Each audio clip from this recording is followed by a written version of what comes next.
మనం మాచారెడ్డి మండలం గన్పూర్ గ్రామంలోను ఇద్దరు ట్విన్స్ డే రోజు పెళ్లి చేసుకున్నారు. ఇద్దరు అన్నదమ్ములు, ఇద్దరు అక్క చెల్లెల్ని పెళ్లి చేసుకున్నారు. కానీ ఇక్కడ విషాద ఛాయలైతే అలుముకున్నాయి ఈ గ్రామంలో.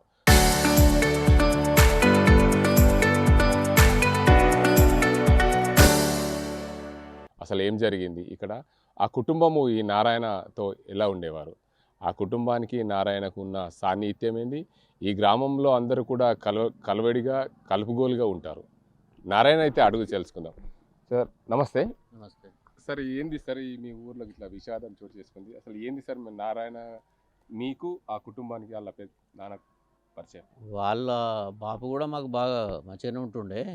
వాళ్ళ అమ్మ బాపు వాళ్ళు మంచిగానే ఉంటుండే, పిల్లలు కూడా మాతో మంచిగానే ఉంటుండ్రి. ఇక ట్విన్స్ డే రోజునే వాళ్ళ పెళ్ళి కూడా అయింది కదా, వాళ్ళు కూడా ట్విన్స్ దొరికారు వాళ్ళకు కూడా.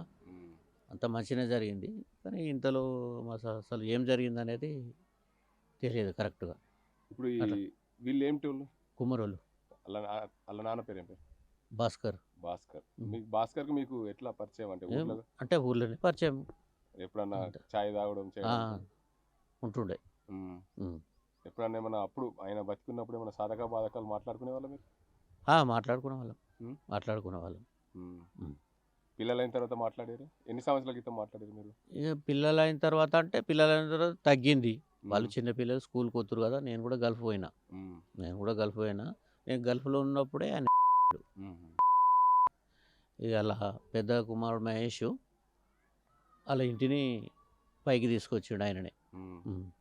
మహేష్తో పాటు ఇంకో అబ్బాయి లండన్లో ఉంటాడు, రాజేష్. ఆయన కూడా కొద్ది రోజులు హైదరాబాద్లో జాబ్ చేసిండు.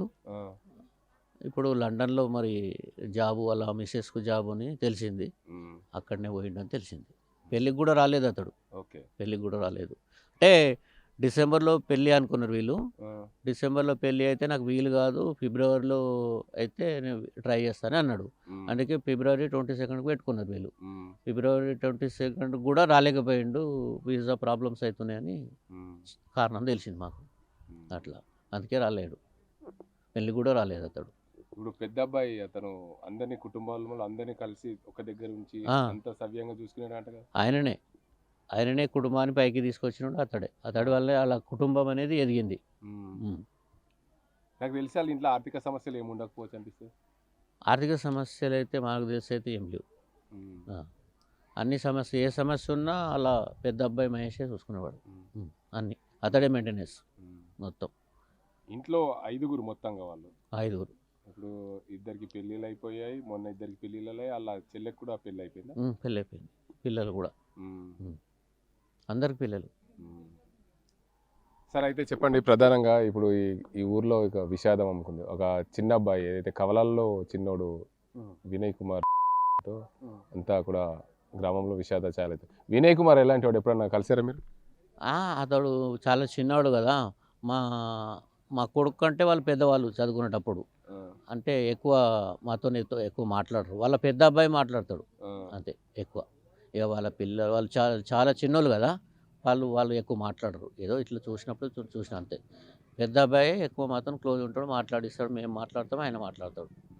చిన్న అబ్బాయిలో వాటిగా చూసుకుంటూ కూడా అంతే వాళ్ళు.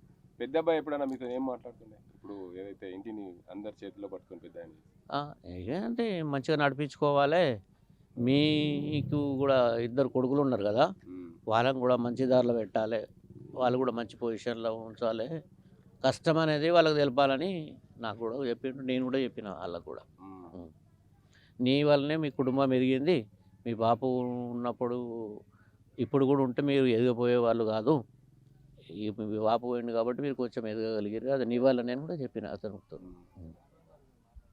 ఇంత పెద్ద కుటుంబం అందరినీ ఒక దగ్గర పట్టుకొని చేసి ఇంత పెద్ద ఆయన చేసిన ఫలితం ఏం లేకుండా పోయిందా? అనుకోవచ్చు.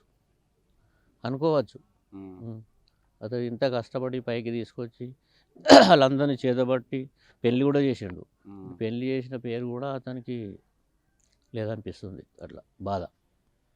చూడొచ్చు, ఇప్పుడు మనం ఇది గన్పూర్ గ్రామంలో ఏదైతే వినయ్ విగిత జీవిగా మానే డ్యాంలో పడి ఉన్న పరిస్థితుల్లో అందరూ కూడా ఇక్కడ వినయ్ ఏదైతే ట్విన్స్ డే రోజు ఇద్దరు విజయ్కి వినయ్కి పెళ్లి జరిగింది. ఆ కుటుంబం భాస్కర్ రావుకు మొత్తంగా 4 మగపిల్లలు, 1 ఆడపిల్ల. అందరినీ కూడా ఆ 18 ఏళ్ల క్రితం అతను భాస్కర్ రావు గ్రామస్తులు చెప్తున్నారు. ఆ భాస్కర్ రావు ఉన్నప్పుడు మాతో సాన్నిహిత్యంగా ఉండేది. మేము కలిసి చాయ్ తాగేది. తర్వాత నేను బెహ్రెయిన్ వెళ్ళాను, గల్ఫ్ దేశం వెళ్ళాను. గల్ఫ్ దేశం వెళ్ళినప్పుడు అతను వచ్చిన తర్వాత అలా పెద్ద అబ్బాయితో నాకు ఉన్న సాన్నిహిత్యం వల్ల ఆ కుటుంబాన్ని పరామర్శించాను. అప్పుడు ఆ పెద్ద అబ్బాయి చెప్తుండే, అందరూ కలిసి ఒక దగ్గర ఉన్నప్పుడే కుటుంబం బాగుపడుతుంది, అందరినీ చేతబట్టి పైకి తీసుకురావచ్చు అనే ఆలోచన అప్పుడు ఆ పెద్ద అబ్బాయిని చూస్తే నాకు కలిగింది. అలాంటి కుటుంబంలో ఇలాంటి ఘటన జరగడం నాకు చాలా బాధాకరమే. ఏదేమైనప్పటికీ ఇలాంటి ఘటనలు చోటు చేసుకోవడం చాలా ఇబ్బందికరం అనిపిస్తుంది. ఈ కుటుంబానికి గ్రామస్తులందరూ కూడా అండగా ఉన్న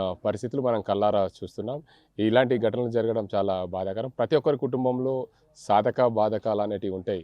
ఇంటికి పెద్ద కొడుకు ఉన్నాడు. ఆ పెద్ద కొడుకు అందరినీ కలిసి చేరదీసి అందరితో దగ్గరుండి అందరినీ ఒకతాటి పైకి తెచ్చి ఇటీవల కాలంలో ఇద్దరి ట్విన్స్కి పెళ్లి చేశాడని చెప్తున్నారు నారాయణ. ఇది ఇక్కడ పరిస్థితి. సజిన్తో గంగారెడ్డి RTV నిజామాబాద్.